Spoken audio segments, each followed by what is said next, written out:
Hello friends! In this video I will show you how to build a moss bone meal farm. I designed this farm to work after the change to lava and water interaction in Minecraft version 1.20.40. The farm makes 6,830 bone meal profit per hour and is 13 blocks by 14 by 15 blocks in size. The outer two blocks on the long side are only there to hold water, so the core is 13 by 14 by 13. The farm reserves only 42 bone meal on or off, and outputs profit about 1 minute after turning on. I have made it easy to both see and access the inside of the farm so that you can check the operation and fix any problems that occur. Like all moss bone meal farms, this one can break if it is unloaded while running. Unlike some others, you will not need to take it apart and rebuild it if that happens. In the showcase here, I'm using barrier blocks to show the farm working. In the world download, you can toggle between the barrier blocks and glass. The glass view shows how visible it can be in survival, but if you prefer a different look, most of the glass could actually be any block you like. The only blocks that have to be either glass or slabs or mangrove roots are pink glass in this world. When I built this farm in my survival world, I used a lot of mangrove roots and made it look like this. For the output, I have made two versions. The first one has a Shulker box loader tucked inside the dimensions of the farm. The box supply signals back to the clock to automatically shut off the farm if it runs out of Shulker boxes. The second version outputs directly to bone meal based bamboo, sugarcane, and kelp farms. These micro farms run on the bone meal clock and can be toggled on and off. Each one individually is able to use all of the bone meal coming out of the farm and keep up with fluctuations in the output.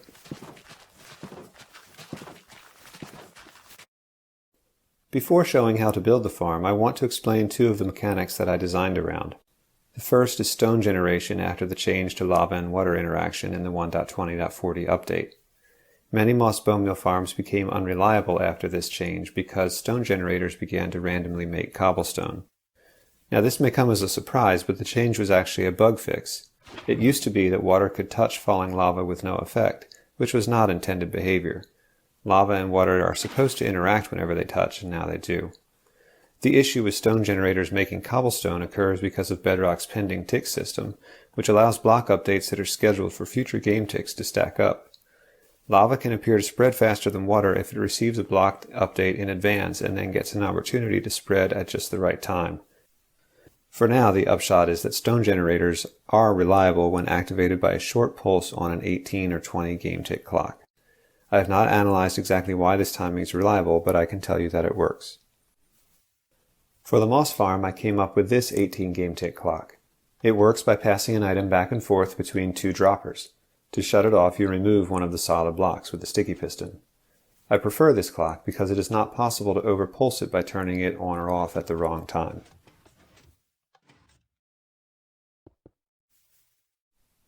The second mechanic I want to take a few minutes to explain is moss generation. I hope this will make the farm easier to understand. When you apply bone meal to a moss block, it can spread either up or down to any natural stone variants or dirt forms in the area shown here with green glass.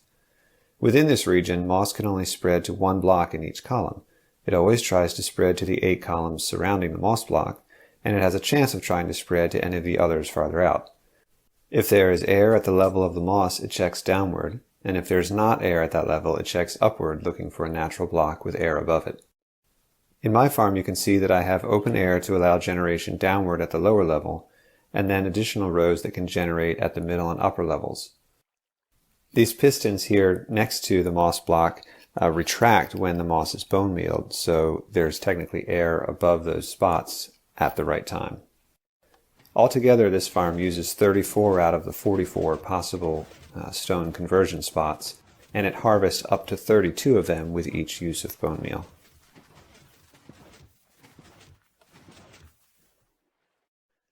To show how to build this farm, I'm going to start from the bottom up and begin with the moss collection and bone meal return. I recommend you make a 13 by 13 pad with a block that you can see the lines between blocks on, just to make it easier to align everything. We'll start 7 blocks in from the side and 3 blocks down. I just want to count these. 1, 2, 3, 4, 5, 6, 7, 3 blocks down, start there. And then we need a row of 7 blocks for the bottom of our water stream, and then 3 packed ice on the end of that. When you have those, you can put one at the end and fill in around it like this, and even go ahead and place your first water if you like. Now at the end of this stream, we want it to hit honey and build up 3 with the honey. 1, 2, 3, 4, 5. So for a total of 6 honey out. This should take you almost back to the corner of your pad. Then we can leave the corner one out, go down by 3 and back over by 1. This, the honey will carry the moss between 2 rows of hoppers so that it can be collected by either one. And we can then fill in the rest of this stuff here. To align our droppers and composters, hoppers and composters, we're going to place a dropper just past the end of our honey hook here, right there, and then another one down and to the right of it. So these are 5 blocks up from the back side of our pad. And then we need to make 2 rows of hoppers going into these. So the first is going to curve like this, and then along the back 4 going into that. The next one is going to go from that bottom dropper to the top dropper, and then we also need to go into the bottom dropper, stick a block right here for a moment, and do another windy snake path back. Now what this does is distribute the output of 10 of the composters into this first master dropper, and then the other 6 composters output will go to this, what I would call the slave dropper. And this is because the total amount of bone meal coming through here is going to be faster than what a single line of hoppers can carry. It's more than 9,000 per hour. So we're going to need to make this a double hopper speed dropper and have 2 ways that bone meal gets into it. With our hoppers there, we can place composters on top, and they're going to go like this. Now this may look a bit weird here at the end, but this is to squeeze 1 extra. 15 would work perfectly with the water stream, but the 16th, to make it fit, we had to put it past the water, so I need to get moss into it from the side like that, and that's why this drops down here. All right, now the rest of these, so yeah, the side is going to look like this, so that both of these composters can get fed. The rest of the composters need to have hoppers pointing down into them, and it may be a little tricky to do because of you have to be pointing at directly at the bottom of the composter. So find the right vantage point and put all of those in. So this hopper out here on the side is carrying that 1 line so that we can fit both lines under there and not use our corner space. Now if you want to take the 1 line around the corner, make it more square, that's fine, but I decided to leave that open. I think it looks a little bit artistic. On the inner side of where the water stream is going to be, we can just fill in with our building blocks, whichever kind you've chosen. I want to cover that hopper so nothing falls in there as well. And then we need to build up along the sides here and place water. And I also am going to go ahead and grab a fence gate. That will go there to allow items through. And we're going to need a little water tower. And it doesn't have to be a bubble column. The moss will flow up here just fine against that honey, and then it'll slide along between all the hoppers to the corner and over. Now, just to be clear, if you did put a hopper over here, the items would never get to it. So you can't get items into a composter in the corner because of how the water is turning. It'll skip that corner. So that's why I have the extra hoppers here at the end where any of the overflow can get into.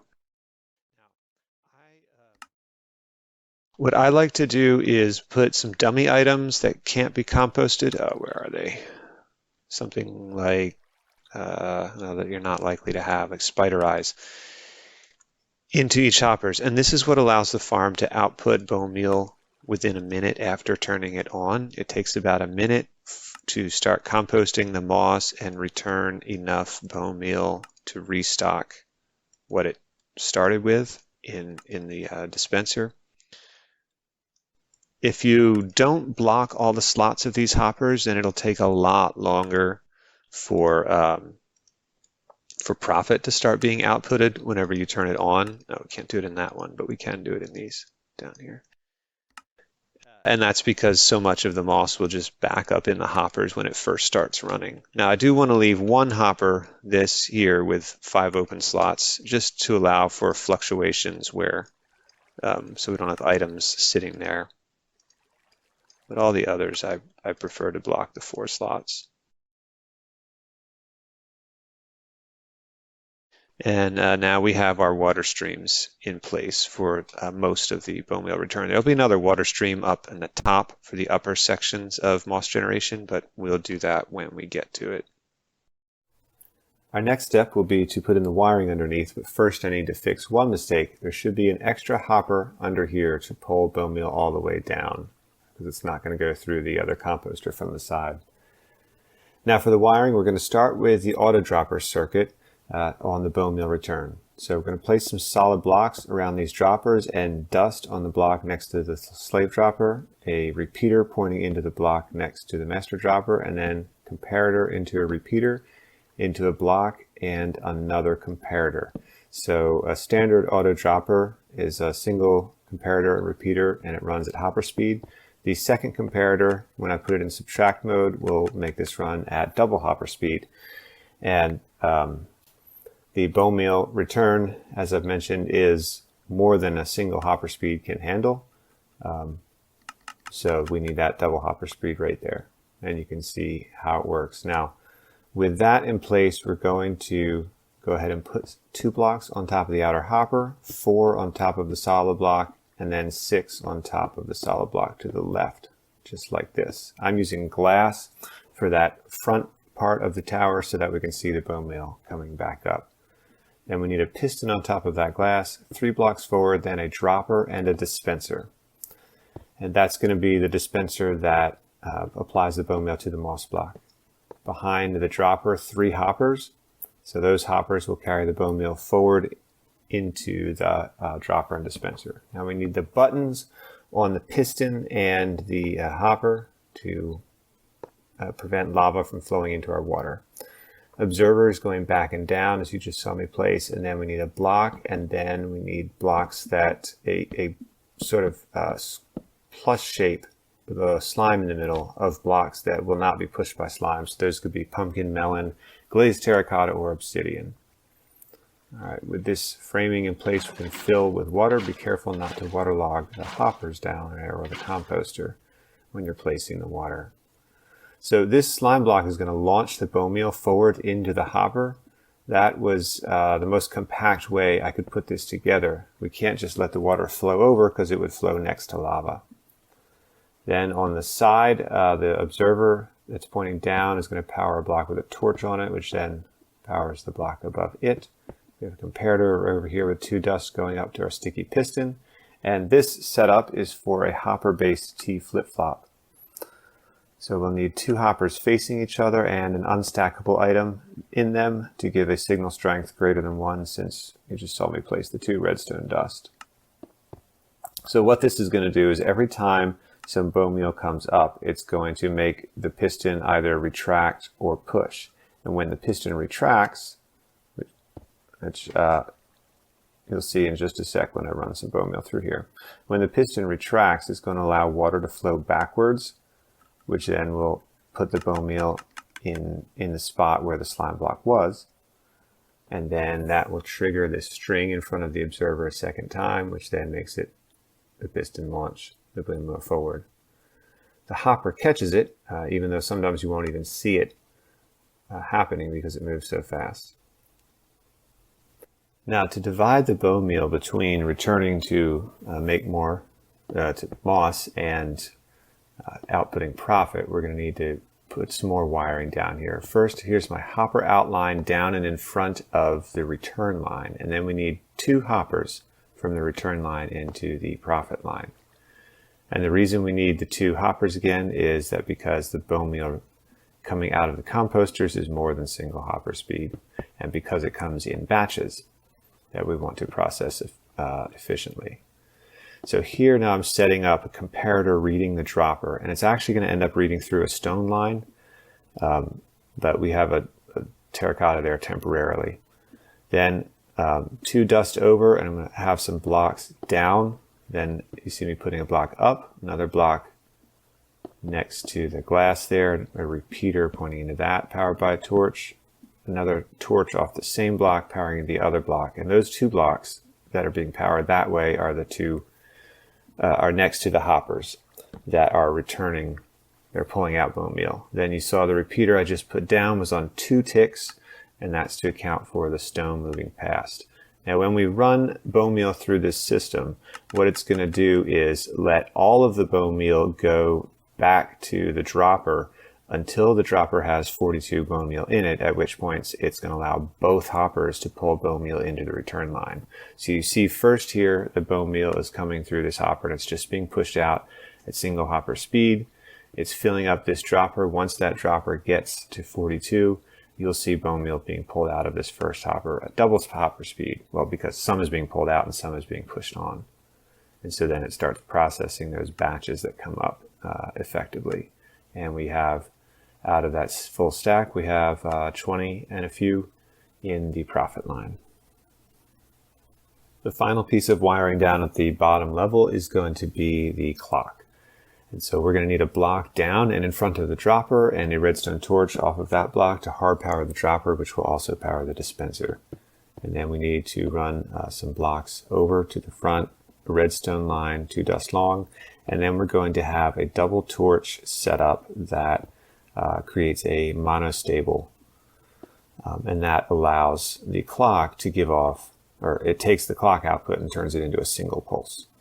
Then for the clock, we're going to have dust under that monostable, a comparator pointing into the block to power the dust, and then down here 4 more blocks. Those are going to have 2 repeaters pointing into 2 solids, and actually we don't need the bottom ones. On top of the solids we need 2 droppers facing each other, and then we will use dead man's bones in the droppers, single item that they can pass back and forth. Now once we put a solid block here that the comparator can read through, that clock is going to start clocking. And then we just need to put a sticky piston underneath, I put those in the wrong place, with a lever on it to shut this thing on and off. So lever down, it's on, lever off, the block goes away and the clock shuts off. With the lower level mechanics in place, it's time to start making stone. So over here at the back, we want to have another piston on the other side of that return hopper line, and then we're going to place some blocks around it to hold lava. So actually not a block in front, but to the side and going around. The stone is going to be formed right on top of the output profit dropper. Now behind these pistons we need solid blocks for powering them, and then a glass block in the middle so that our redstone won't interfere with the hopper line. Glass block also on top of the third hopper, and the framing blocks around at that level. Waterlog the pistons, be careful not to waterlog hoppers by accident, and then place lava right on the center hopper. And you can see now why we need the droppers and how close that water and lava are to each other. Then we'll need a redstone torch on top of the dropper that's going to take the signal from the clock up through the dropper and to the stone generators. Our dust line then is going to come out toward the front. We need another set of blocks there to make room for a redstone torch. So this dust line extends around like this, and the redstone torch will send the signal over, or continue the signal over to the back of those pistons.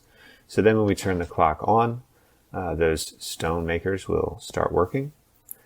And then we're going to need to put in obsidian to block this stone from ever going too far out.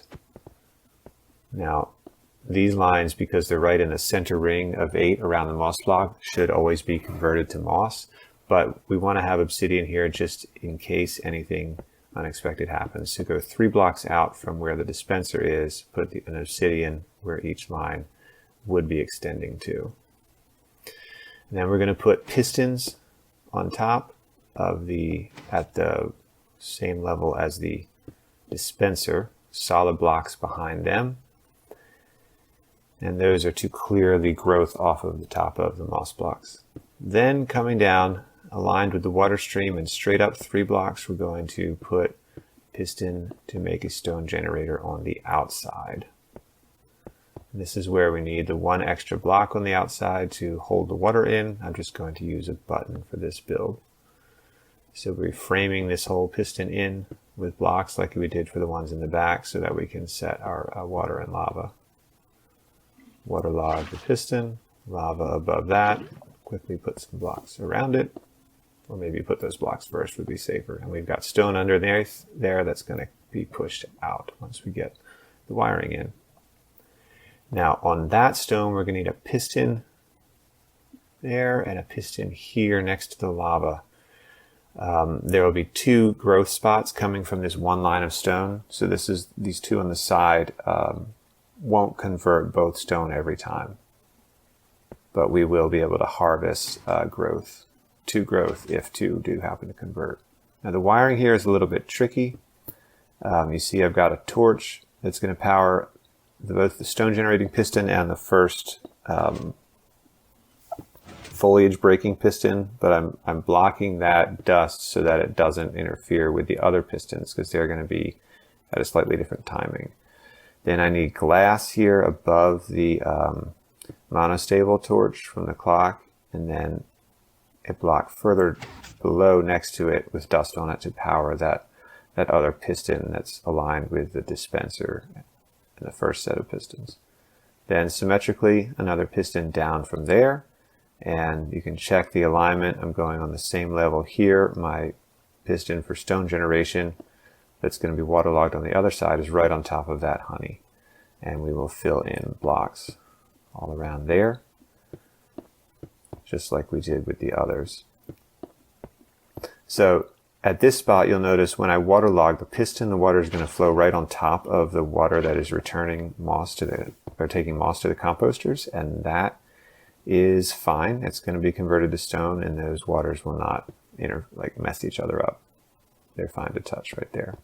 Then I need piston aligned with the lava, just like on the other side. And then I'm going to go ahead and put a obsidian in the middle with a open fence gate, and both of these side stone pushers, stone makers, are going to ultimately be pushing against that obsidian through the fence gate, of course. Now you can see I'm filling in more of the blocks to bring redstone around. I need a glass next to this piston and a repeater on top of that glass.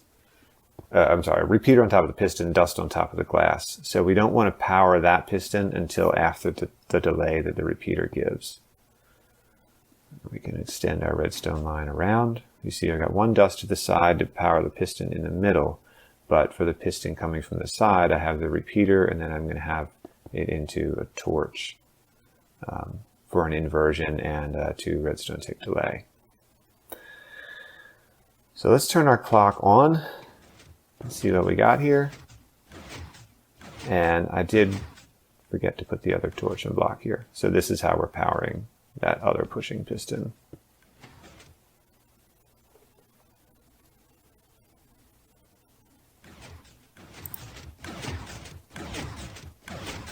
And then we can grab a moss block and go ahead and see how this is performing.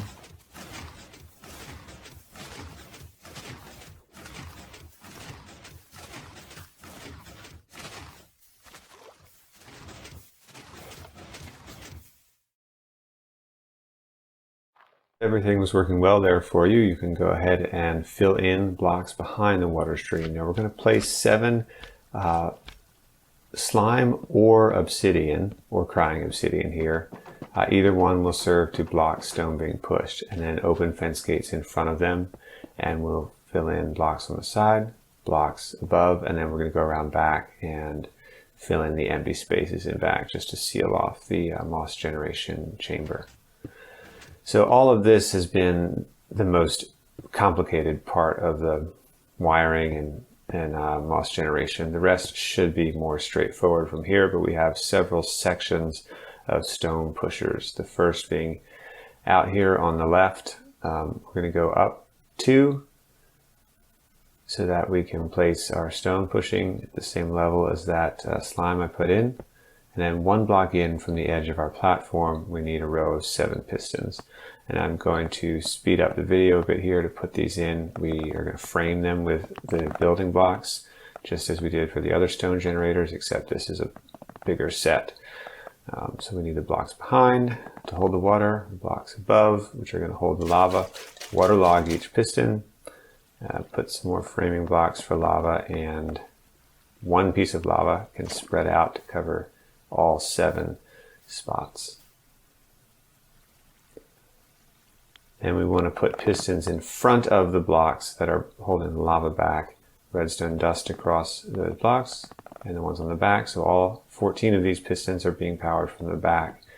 And then we can fill in the walls of this chamber flush with the obsidian that I've already placed. I'm using glass so you can still see inside it, and I'm going to put a door on the front corner for access, maintenance access. Fill in one spot there as well. Okay, with this lower left stone generator, we'll turn it on again, try it out, and it appears to be working as expected. Now, I recommend that you put slabs over top of this lava here. Technically, you don't have to put anything over it. Slabs rather than full blocks will allow you to walk on top of it for easier moving around. Now you can see here stone is being pushed out to the obsidian, and that's just because with this size we're not making enough bone meal yet to consistently convert the stone. Once we get more moss generation happening with another layer of stone generators, then it'll work. It won't push the stone out like that. So break that off for now and continue building. We need to put in a layer of blocks above these pistons to further seal off this chamber and prepare for the next level. Then slime or obsidian behind those blocks, glass on at one end to allow the dust to go down, another glass here, and then moving around we're going to put fence gates against the blocks on the other side of that slime. So the slime holds everything in place, preventing it from being pushed when the stone pushes against it if it doesn't happen to convert. Then we're going to extend the frame at that level all the way to the back and fill it in just like we did down below. 7 pistons again. Make sure you have the framing in before you waterlog them, and then the next level of framing before you put on the lava. Now at this level, we're actually going to need to take these blocks back out and put the pistons directly touching the lava. This is necessary just because of the space constraints at this level. There will be some grass seeds that bounce back and land on the pistons, but they contribute very little to the bone meal generation. They have the lowest conversion rate when they're put into a composter. So losing a few grass seeds will not make a significant difference. And this is the only way I could fit all the layers in and keep them accessible.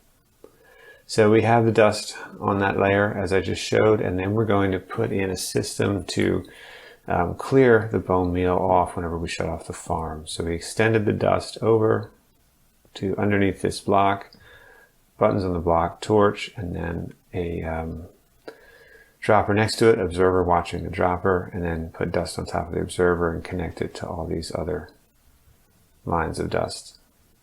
Now actually I don't want that powered, so we need to place another block here next to the lava and dust on top of those so the torch won't interfere.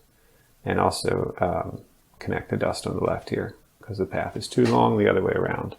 But now whenever you push the button, oh, and I needed to remove these blocks. Whenever you push the button, it will clear all of the growth off the stone and also re-extend the upper stone. And because it's a button and it's a wooden button, it doesn't need to be wooden, it shouldn't be stone. It will double pulse, which will be important for fully clearing the top later. Now at this level, I'm going to cover the lava, and solid blocks are fine here. You're not going to squeeze through that area with slabs anyway. And then you can see I put the door on the front side. I'm filling in the back side with glass so we can see into this layer. Then we're going to need more slime diagonally up from the last slime that we placed. And again, you can use obsidian if you want. This will hold the next layer. And just to give the system a little try, you can see I don't have the wiring just right there. Take out this glass here and replace it with dust. This is why we're checking every step. And now the second layer is working as well. I would call that the middle layer because we have 2 more sets of stone generators to add above this.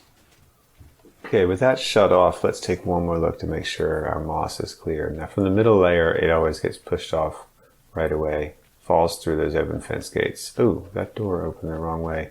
At the bottom layer, we'll break this moss here that was extended too far, but now the farm should be making enough to prevent that from happening. So press our clear button, the moss is all removed, and we can replace the door. All right, to get this to turn the right way, you need to face outward. That will be more convenient. For the upper back layer, we're going to now use our end rods.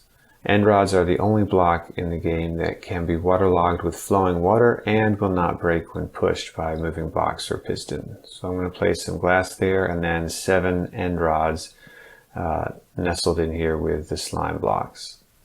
And this will make the second water stream for these 2 upper layers.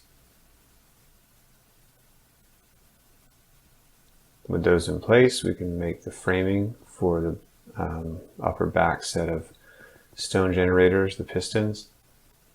Follow your platform outline there for how far back to go.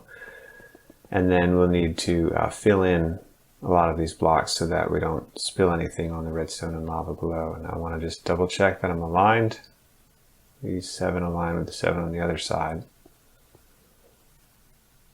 Put your building blocks down and in front of them, and we're going to need to move the redstone line down so that we can put support blocks under here so we don't have any water spills. So remove those 3 redstone dust. Place 2 blocks below. The glass there allows the line to come down, and it's now going to go into the side of the block with the torch and work just the same. This redstone line in the middle, I'm going to cover for now so water doesn't spill on it, but eventually it'll just be stone moving above there and won't be a problem. So then we'll fill in the lava as we've done before. And once that spreads, I'm going to put in the second set of pistons in front of the lava, which will break off the growth on top of the moss blocks.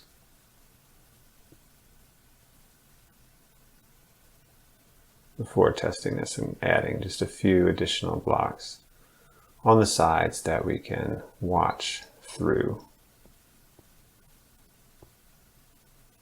Now, here we're going to actually put slime blocks or obsidian on top of these pistons because they're going to be blocking the stone that's pushed from the other side, and they'll be fine to carry the redstone dust signal down to those pistons. Of course, we need dust along the back to push the stone pistons, and then dust up here to activate the braking pistons. Now I can remove these framing blocks that we're holding the water in. I've got stone underneath there, as you can see. And just to move the stone forward, I'm going to place and break a couple of torches here. Actually, I don't need to do the top pistons. At the bottom. Make sure when you do that, that you let it leave plenty of time. Don't do it rapidly or you'll end up making cobblestone. Door for this layer can go right on the side here. And just checking the alignment here. But before we do the last layer of stone makers, we need to put some kind of block above the end rods so that the moss growth will transfer all the way up. It needs to not be air. I'm just using open fence gates again, but you could do buttons or anything else that will hold the space there. And then we can put in the framing for the final stone pusher set of pistons going all the way out to the left side of our 13 by 13 area. and the rest should be familiar by now, so I'm just going to let some music play.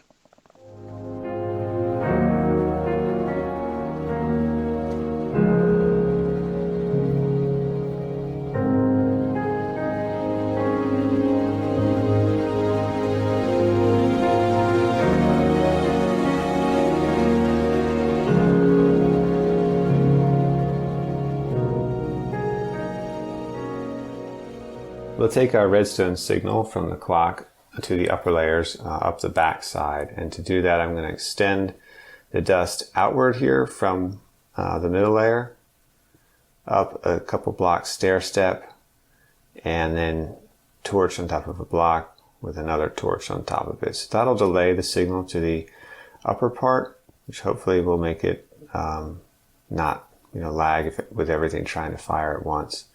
But we can just extend dust from that one torch, and this will get the upper back side working, and then extend dust the other way to get the upper left side working.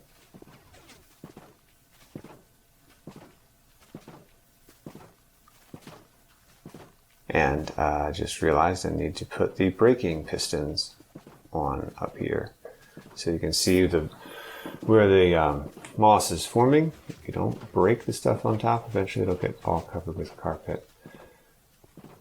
And so we don't need dust on these blocks by the lava, we need it over here on blocks behind these pistons. Now I'm not putting it directly on the pistons because I want to put some stair blocks on those to help prevent the breaking the moss from flying all over the place. So let's turn this back off for a sec.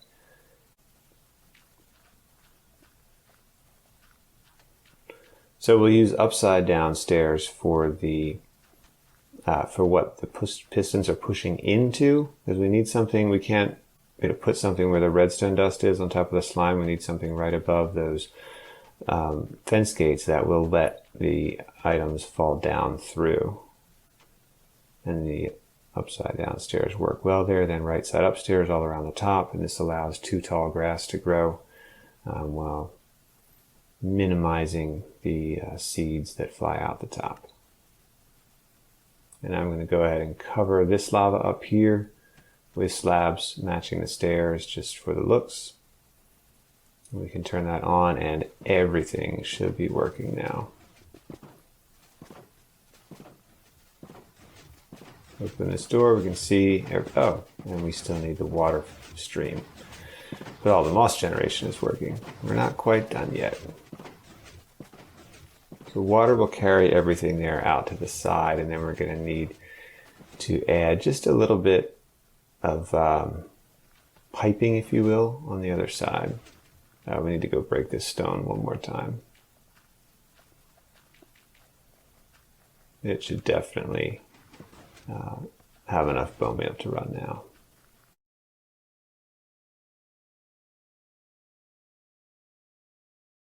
Let's go around to the back now and put in that final bit of with water stream.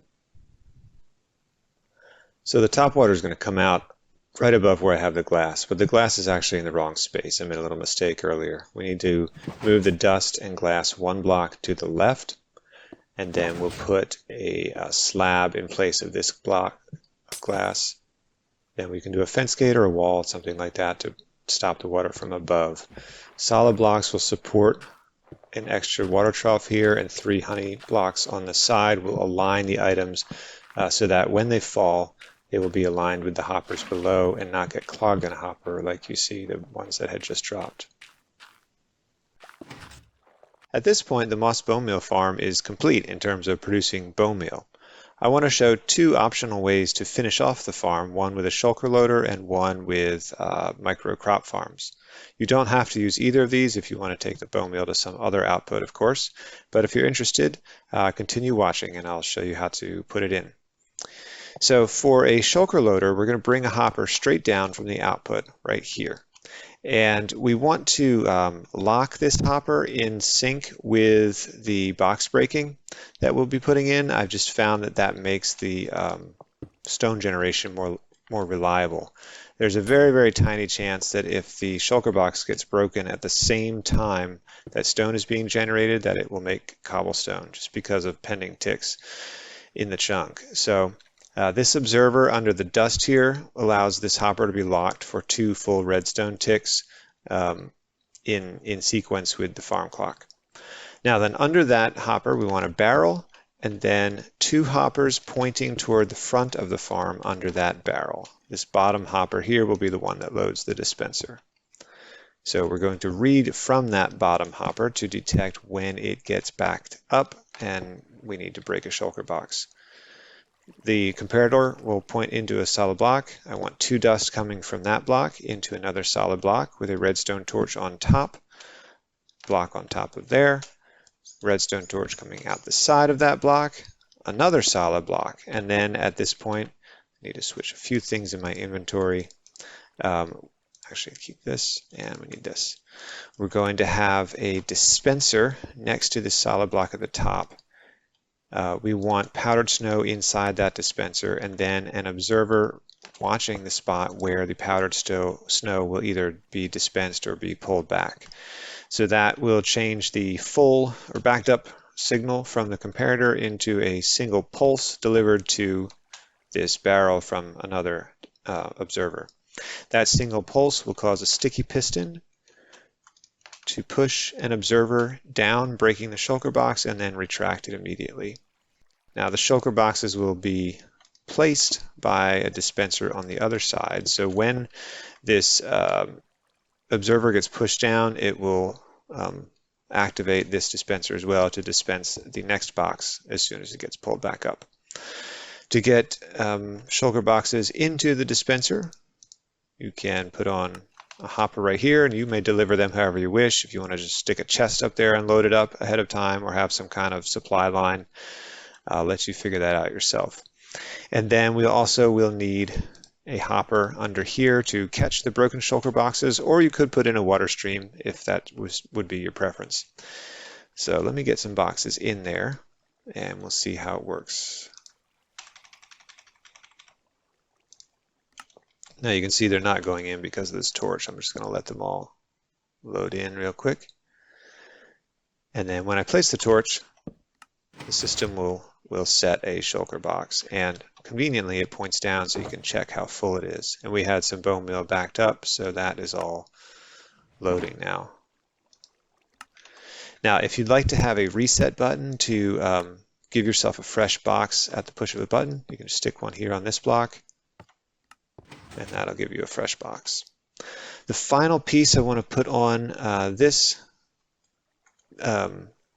way of finishing the farm is to set it up so that if we run out of shulker boxes, it will automatically shut off the farm. Now that's completely up to you if you want this feature, but all it requires is another comparator reading this dispenser with the boxes pointing into a block that's next to a sticky piston that will retract the block from under this side of our dropper clock. So that way if we use up all our shulker boxes, we don't need to back up the farm, we can just automatically shut it off. Now I'm going to show you how to finish the farm with bamboo, sugarcane, and kelp farms connected directly to the bone meal output. So we want to come out from the back from this solid block 8 more blocks. And you can place a block under the end there, and this is to make our hopper pipe. So place hoppers going back all the way to the farm. And then we're going to start these farms with a block gap between the bone meal farm and the first plant farm. So I want to place down into the front a dispenser, and I'll go ahead and place all 3 of them. We won't be using those. So your dispensers will look like this. We'll have hoppers pointing into the back of them, taking bone meal down from the hopper pipe. Then down and in front of each dispenser, we want a block of mud to grow the crop on. And behind the mud, we'll go ahead and put a torch because we're going to send a signal from our farm clock through the mud into the dispenser. From the back of the farm clock right here, we need a row of solid blocks. Then aligned with each dispenser, We want another dispenser, or you could use a dropper, just like this. And on front of those, you can put a lever, which can be used to shut off each of the farms individually. So any one of these farms, whichever is the first farm that you have turned on in the sequence, is going to use all of the bone meal coming out of this farm and make that. So you want to turn off the ones that you're not using by flipping the levers down, turn it on by flipping the lever up. Let me show you the rest of the redstone so this makes sense. So we're going to have an observer watching our clock, and this will pulse every time that this dropper gets activated. It's going to send a pulse down this line, which will activate these dispensers or droppers. Then we're going to have an observer watching them from behind so that whenever they get activated, the mud will get powered, the torch will get toggled, and then the bone meal will be dispensed onto our crop. Coming up from the dispenser, then, we need 3 observers, at least for the bamboo and sugarcane. The kelp will be a little different. I'll explain that in just a minute. So 3 observers coming up. So up, over, up, like that, into a solid block. Put another solid block in front of the observer, and then you're going to attach your piston for breaking the crop right here from the side. Now, if we turn the farm on, you'll be able to see the sequence. Oh, dust on top of there. Why isn't this one running? Oh, that one's not running because I have it shut off. If I have both on, they'll both pulse, but of course all of the bone will be consumed by the first one that's being used. So now let's put some actual crops in here. We're going to have bamboo in the first one, sugarcane in the second one. Oh, I need to push the water for the sugarcane, so let me get a stair there. Doesn't matter which side you put the stair on for water. And then we can fill in blocks all around these. If you want to watch them growing, you're welcome to fill in glass. And of course, above the sugarcane, we do need to make sure we have 2 blocks because it grows 2 full blocks with each use. Good. Demonstrate that. Once bone meal comes through here, which we may have some extra built up. Yeah, we got some extra built up in the back. Before the farm catches up, I'll just show you how this goes coming through. Yep, and it comes through like that. Now, the beautiful thing about mud is that it's a solid block, so it carries a signal, but it has the shortened hitbox so that you can sink into it, so it can be used to pull the drops out. Now, with the bamboo and kelp, you only need 1 hopper underneath going into a container. For the sugarcane, because it grows twice with every bone meal, you actually need to be able to pull it out at double hopper speed. So let me throw a barrel on here. The sugarcane coming into here will be grabbed in clumps, and then it needs this hopper alignment to be able to keep up with filling up the barrel. Let me shut that off for now. I'll go ahead and shut the farm off too. And you can see I've got some glitching out through the sides here, so probably want to fill in blocks in there like that. For the kelp, we're actually going to do something a bit different. So the kelp does need to be on the end of the 3 farms here. What we're going to do is have a dispenser place and remove water. This is the design created by Eggfur. It is going to remove water in order to break the kelp and dispense water before the next kelp attempts to grow. So for the timing, I need to have a piston next to the torch, which is watched by an observer, which so that it will activate this dispenser twice for every time the bone meal dispenser gets activated. Now I just put my water bucket in that dispenser. So let me place water here, and then we put in the kelp, put in our observation blocks, and I'm going to dispense that water to get it started. Then Every time pulse comes through, you'll see it do that. So we want to turn that on, turn this on, and let's feed some bone meal back through if we got, yeah, we still got extra built up here, so you can see how this works.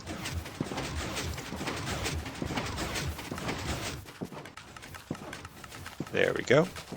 Now, because the water is being broken or removed, that kelp, after it bounces up, will fall down far enough in the water to be grabbed, to like hit the hit the mud block and be grabbed by this hopper. So there's our kelp being collected. Now, one final piece of these farms, which you can run them like this just fine, but if you want to prevent bone meal from going past and having the long delay when you restart the farm, you need to put in some locking mechanisms back here. So let me get my redstone blocks back. All right. Each hopper that is above one of the crop farms needs a comparator, and that comparator is going to send a signal back to shut off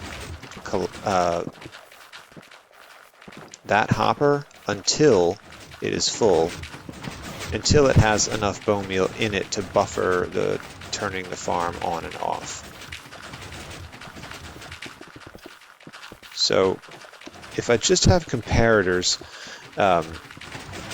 powering dust that then shuts off this piston, then whenever they have any bone meal in them, they will shut off that torch and allow bone meal to be moved downstream to the next hopper downstream.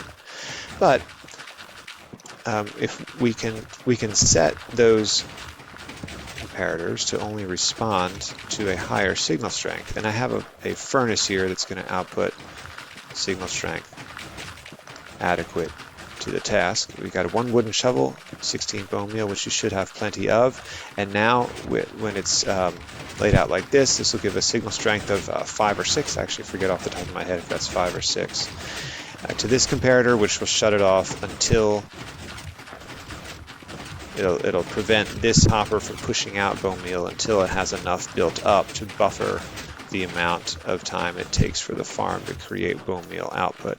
And so if you set up the lock like this in the back, then you will never have overflow getting to here as long as you're running one of these farms. You'll never have any go past. Like, for example, I have the farm shut off now, so when you shut the farm off, instead of having all of it go to an overflow, you will be restocking the buffer of each of these stations. So see, now it's got enough bone meal in it, so it's letting bone meal go past, which is allowing this one to fill up. And as this continues to compost all of the moss that's in it, it'll refill these buffer amounts.